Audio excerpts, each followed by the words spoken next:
y estamos totalmente en vivo y entramos directamente con el senador Gerardo Fernández Noroña, a quien le damos la bienvenida en un día histórico. Gracias por estar aquí, senador. Sí, al contrario, muchas gracias a ustedes. Buenas noches al auditorio. Si de repente se corta es que están aquí llamando para una entrevista que yo no recuerdo haber dado. Entonces, bueno, ahí va a lo mejor estarnos dando un poquito de guerra. Sí, un día histórico, comparto, una buena jornada, no solo en lo personal, el movimiento, porque andaban queriendo vetar la decisión que Morena había tomado por unanimidad de que yo encabezara la mesa directiva del Senado, la presidencia. Yo no sabía, fíjense, pues uno es un cambio de una cámara a otra. En la Cámara de Diputados te piden 2/3 para elegir la mesa directiva, en el Senado solo por mayoría simple, o sea que nosotros solos podíamos decidir lo que quisiéramos, y se integró el PRI, se integró Movimiento Ciudadano, obviamente el PT y el Verde, y el PAN quería poner a Ricardo Anaya en la vicepresidencia. Pues eso era intransitable, y se generó una tensión desde ayer, y inicialmente se empezó a especular en los medios que no íbamos a proponer al PAN. Yo insistí en que se incluyera Acción Nacional, consideraba un error dejarlo fuera, y al final entraba en razón Acción Nacional, y Adán Augusto hizo una buena interlocución, y se logró, porque además en la Cámara de Diputados es la Junta de Coordinación la que presenta la propuesta. De acá no, el grupo mayoritario presenta la planilla, y por 127 votos a favor y 1 en contra fuimos elegidos. Entonces, estoy muy contento, como les dije yo, que un plebeyo, que un hijo del pueblo encabece la presidencia del Senado. Es una gran responsabilidad, es un enorme honor. Lo haré con la entrega que me caracteriza, y se van a sorprender para bien, porque mucha gente piensa, pues quién sabe qué cosas piensan, ¿no? Con las campañas estas que me han hecho de bestia peluda, pero voy a seguir en el debate. Cuando eso haga, me bajaré de la mesa directiva, me iré a mi escaño, y desde ahí pediré la palabra y participaré como un senador más, pero la mayor parte del tiempo estaré conduciendo los debates, que van a ser muy intensos. Empezamos con el de la reforma al Poder Judicial, nada más y nada menos, una vez que nos lo envíe la Cámara de Diputados. Estamos, aunque pueda parecer un lugar común, viviendo tiempos históricos.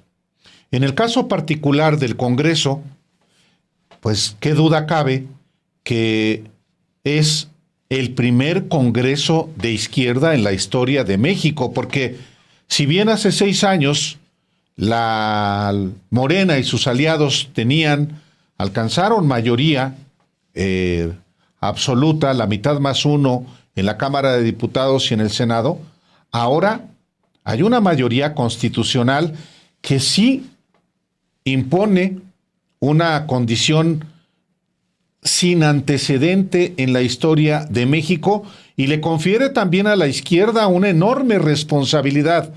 Ahora, en el caso tuyo, senador, pues es presidir la Cámara Revisora, en particular de reformas constitucionales. ¿Qué representa este Congreso para no solo la izquierda, sino para México?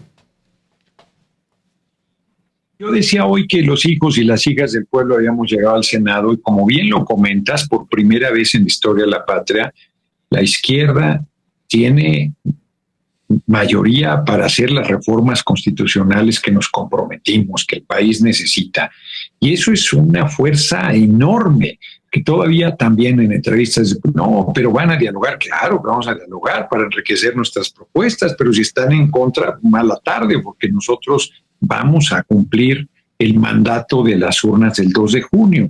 Entonces, es una situación excepcionalmente afortunada, porque gracias al respaldo popular tenemos los números. Hubo una presión, como lo estaban en la nota que acaban de presentar, denunciando el compañero presidente. Hubo presiones enormes a las consejeras y consejeros del INE primero y a las magistradas y magistrados del Tribunal Electoral para que no reconocieran la mayoría calificada que el pueblo nos dio, sin ninguna duda. Y ahora ya integradas ambas cámaras con mayoría calificada en ambos casos, se abre una oportunidad enorme que no vamos a dejar pasar y que es efectivamente estar a la altura del momento histórico que estamos viviendo, cumplir los compromisos y cumplir el mandato de las urnas. No se pudo hacer en el pasado gobierno a pesar de la enorme fuerza del compañero presidente y de su liderazgo, primero porque se ganó con mayoría simple, que no era nada menor, 53% de los votos él. Logramos mayoría calificada en una alianza electoral en la Cámara de Diputados, pero no la teníamos en la Cámara de Senadores. Hoy lo tenemos en ambas cámaras y eso nos allana el camino para hacer todas las reformas que el país necesita. De aquí al 2027 nosotros debemos hacer todas las reformas. Eso significa pues sacar la agenda, que es muy ambiciosa, que la presidenta electa le planteó al pueblo de México para que no hubiera sorpresas, para que mañana no salgan como suelen salir con que vienen con una reforma para... No, ahí está, el documento es público, ella lo leyó, hay 100 propuestas ahí muy claras, entre ellas, y esa es mi pregunta, senador, entre ellas está la reforma electoral. O sea, una reforma electoral que plantea pues lo que el presidente mismo había dicho hace 6 años que se podía hacer, que era pues acabar con plurinominales. ¿Siente usted que hay momento para eso, para hacerlo en este primer tramo? ¿Una gran reforma electoral? Se tiene que hacer una reforma electoral, pero vamos con la reforma al Poder Judicial por delante. Pues esa es la prioritaria. O sea, hacer una revolución es lo que estamos haciendo, que la ciudadanía, el pueblo de México, con su voto universal, secreto y directo, elija la mitad de las personas juzgadoras, tanto a nivel federal como local, en junio de 2025, y la otra mitad en junio de 2027, que haya un órgano de disciplina, que cada 9 años pues, se tengan que ir a reelección las personas juzgadoras, se disminuye el tiempo de los ministros de la Corte, de magistrados, magistradas. Es muy importante y muchísimas reformas en materia indígena, en materia social, en materia de infraestructura, en materia de energía. La reforma en materia electoral tendrá que esperar. Sí, creo que debe salir antes de la elección de 2027, creo que debemos ir a una elección revisando el marco jurídico que tenemos en materia electoral, pero yo creo que debemos ir muy a fondo. Mira, desaparecer la representación proporcional, pues suena muy bien de que nos daría el 93% de los senadores en este momento y el 85% de los diputados, pero no es una representación lo más deseable, que refleje la edad que el país tiene. O sea, tú podrías quedarte con el 54% de los votos con prácticamente todas las posiciones. Eso no es precisamente lo más democrático. Yo creo que sería un retroceso y eso tenemos que discutirlo. Y hay mucho prejuicio sobre la representación proporcional, pero también se olvida que la primera iniciativa de reforma constitucional que hizo el compañero presidente, si bien es cierto que disminuía a 300 diputadas y diputados federales, no es menos cierto que todos iban a ser plurinominales, todos eran de lista. La República. Entonces ese tema sí tendrá que llevar una discusión inclusive dentro de Morena, dentro de los partidos del movimiento, antes de presentarla a la nación, pero todas las demás no tienen discusión. Todas las demás es muy claro el mandato de las urnas y hay que honrarlo y lo vamos a hacer.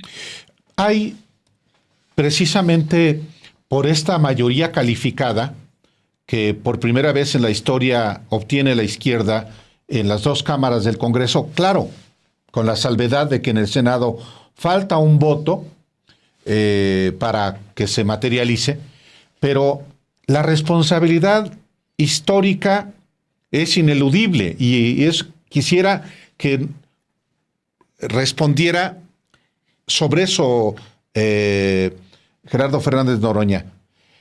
Hay una responsabilidad de ahora sí cambiar el régimen político por la vía constitucional, desmontar reformas que se hicieron durante el periodo neoliberal. ¿Esa posibilidad existe o va a haber cautela precisamente porque puede generar distorsiones o sería contraproducente? Hay que hacerlas, absolutamente. O sea, a ver, la reforma al Poder Judicial tiene una presión enorme. La Embajada de Estados Unidos de Canadá está haciendo declaraciones de intromisión en asuntos internos de nuestra patria. El compañero presidente, con la genialidad política que lo caracteriza, declara un receso en la relación con la Embajada de Estados Unidos de Canadá, no tensa al grado de llamar a los embajadores a consulta, que es el paso previo a un rompimiento, sino crea esta figura que en el marco legal no es existente, pero en la parte política es muy clara, que es decir, hey, ahora sí que, como decimos coloquialmente, se están pasando. En México decide el pueblo de México y nadie más. Entonces, las presiones van a ser enormes, pero los cambios los vamos a llevar a cabo. Tenemos la mayoría calificada. Hoy es una muestra. Hoy 127 senadores, senadoras votaron a favor de la propuesta de la mesa directiva. Y se podrá decir, bueno, sí, pero en la reforma no. Pero en la reforma habrá, al Poder Judicial, habrá quienes sí nos acompañen de otras bancadas. Solo necesitamos un voto, no, eso no tiene problema, eso está resuelto. Y me parece que se va a mantener esa mayoría calificada para todas las reformas que hemos ido aprobado en la Comisión de Puntos Constitucionales y las que necesita el país, que envíe en su momento la hoy presidenta electa y a partir del 1 de octubre la próxima presidenta Claudia Sheinbaum Pardo. Entonces, yo creo que en eso sí se va a hacer, claro que se va a hacer, ¿no? Si estamos aguantando la presión contra la reforma al Poder Judicial, lo demás ya saldrá pues sin mayor problema, creo yo. Porque en efecto, o sea, la reforma que ha significado incluso una apuesta en contra del peso mexicano, tal cual, una apuesta, sale Ken Salazar y para nadie es un misterio que le iba a pegar al tipo de cambio, pues con el interés de que se movieran las cosas y hacer su voluntad, como ya lo había hecho con la reforma a la ley eléctrica, tal cual había provocado, había salido, había hecho una sacudida y luego después terminó avalando a la Suprema Corte para que con una chapuza la echara para abajo. Ahora, una vez, como bien dice usted, pasada la reforma judicial, pues sí se pueden insertar las fuerzas ya y decir, pues saquemos juntos una reforma electoral que hable otra vez sobre el Instituto Nacional de Elecciones y Consultas, la elección de los consejeros y magistrados por voto popular, el tema de la desaparición de los soples y el dinero para los partidos políticos, bajarle a la lana para los partidos políticos, por lo menos cuando no hay elecciones, etcétera. Que a lo mejor sí convendría ya entonces hacerlo con todos los partidos, senador. Así es. Y quizás el otro tema que ponga resistencia es el de la desaparición de 6 organismos autónomos. Yo creo que el debate más duro va a ser ahí y en lo de la Guardia Nacional, que son muy hipócritas y ellos insisten que está militarizado el país, no tienen vergüenza. Pero yo creo que, como bien comentas, en la parte electoral sí podemos y debemos construir los acuerdos que inclusive pudieran ser de unanimidad de todas las fuerzas políticas, porque cada parte tiene su reto.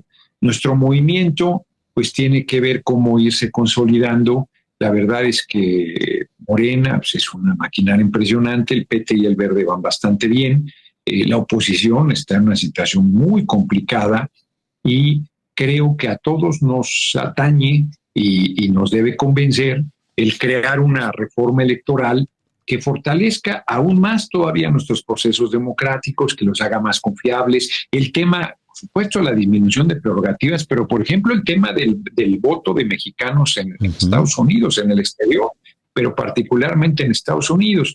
No, hay muchos temas en materia electoral. Bueno, todo este reclamo que ha hecho la oposición, que la sobrerepresentación, ándale, pues vámonos a un sistema de representación proporcional pura, a ver si es cierto que aceptan una situación de esa naturaleza.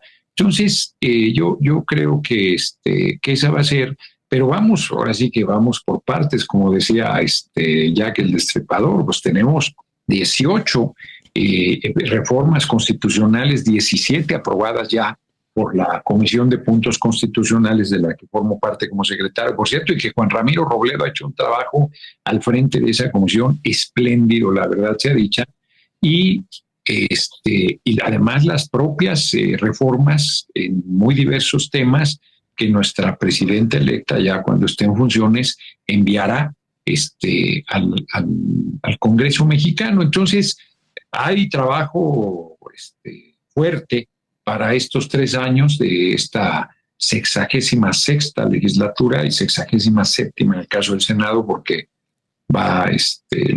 son 6 años en el Senado, y estaremos a la altura de los retos y construyendo los acuerdos o ejerciendo la mayoría que tenemos, que nos otorgó el pueblo, que para eso nos la otorgó, porque no se trata de que pues una minoría te vete, te dificulte. El pueblo nos dio este respaldo tan grande justo por la moratoria constitucional que llamaron la oposición a su permanente bloqueo a cualquier cambio en favor de los intereses del pueblo y de la patria. Entonces, estamos en un momento, como lo decía Álvaro, histórico, en un momento singularísimo, en una situación que no debemos desperdiciar, que no debemos quedarnos cortos, y es el momento. En otros países se ha convocado a congresos constituyentes, aquí con la misma estructura que el PRI y el PAN crearon, estamos en condiciones de hacer todas las reformas constitucionales que se requieran. Una última pregunta de mi parte. De pronto hay alarma en algunos sectores porque dicen, es que allá hay una dictadura, se ha sofocado la democracia o la democracia está en pausa. Precisamente por esta mayoría constitucional, sobre todo, senador, cuando escuchan que usted dice, llegamos y van a pasar muchos años para que nos saquen. Bueno, eso es una proyección política que yo tengo, pero de eso no hay ninguna garantía. Cada proceso electoral la ciudadanía tendrá que confirmarnos o retirarnos el apoyo que nos ha dado, y yo creo que por décadas lo va a seguir refrendando. Por décadas. Pero eso ya se verá. Yo creo que sí.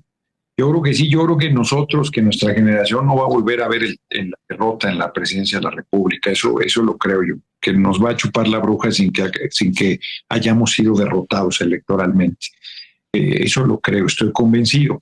Pero eso no es una dictadura. Pues si la gente en cada proceso nos respalda, pues ese es un proceso democrático. Es que son muy simpáticos. Ellos siendo minoría, o la minoría mayor, nunca mayoría absoluta, hicieron lo que les dio la gana con el país, y nosotros que tenemos un enorme respaldo y creciente respaldo popular, dicen que es una dictadura. Pueden decirnos lo que quieran, nos pueden ofender al compañero presidente, pueden manifestarse lo que quieran, puede parar el Poder Judicial y se les sigue pagando, y dicen que somos una dictadura. No hay un solo preso político en el país, hay políticos presos, políticos que hicieron presuntos delitos y que están presos, pero perseguidos, que se reprima, que es impresionante lo que ha hecho el compañero presidente. Yo recordaba que al principio de su sexenio los policías federales tomaron el aeropuerto, bloquearon, fue una cosa muy tensa.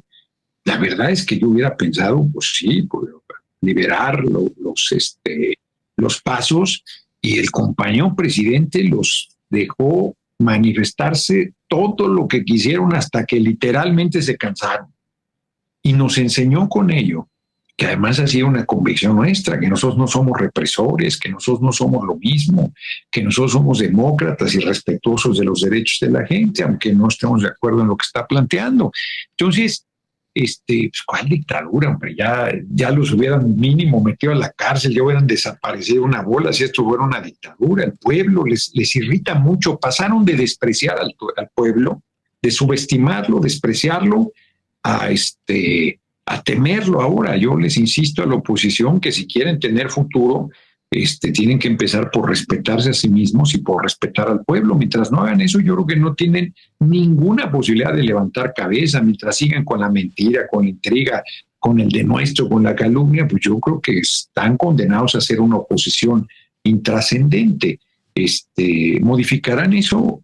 Yo espero, inclusive por el bien de la patria, que sí lo hagan, porque sí es necesaria una oposición fuerte, sí es necesaria una oposición seria, crítica, dura, combativa.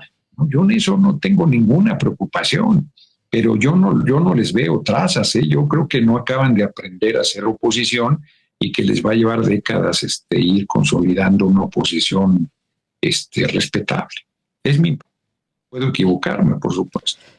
Senador Gerardo Fernández Noroña, ¿está usted contento? Imagínate, si no, pues no todos los días te eligen presidente de la mesa directiva de la Cámara de Senadores. Hasta sacó el saco, el de lujo, ya lo vimos.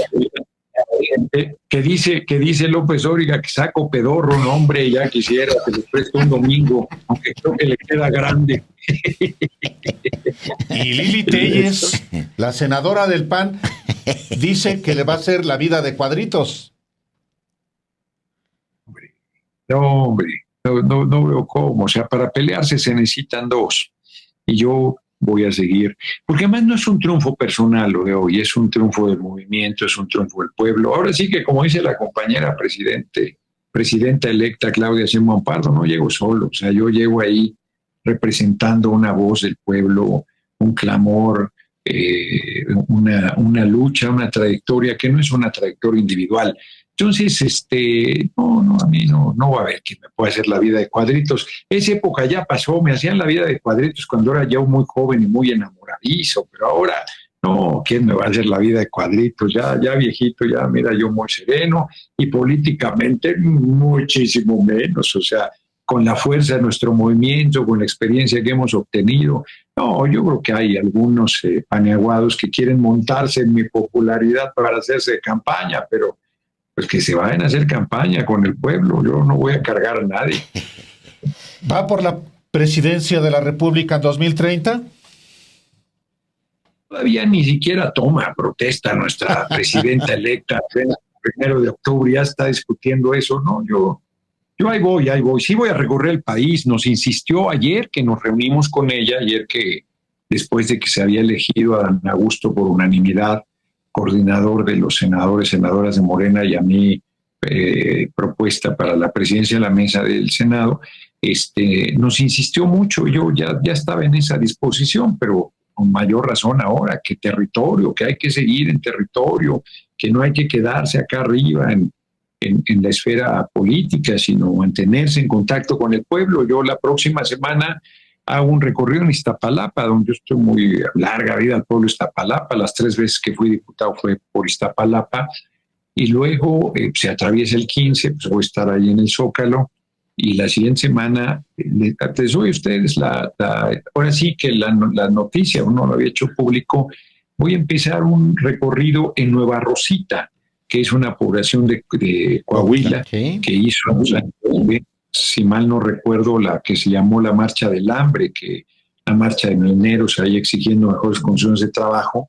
Entonces, empiezo un recorrido por ahí y voy a estar recorriendo el país. Voy a estar recorriendo viernes, sábado, domingo, mínimo tres municipios cada día. Muchísimas gracias, Gerardo Fernández Noroña, presidente de la mesa directiva del Senado en esta etapa histórica. Muchísimas gracias. Un año. Muchas gracias a ustedes, como siempre. Un abrazo al auditorio. Gracias. Buenas noches. Gracias.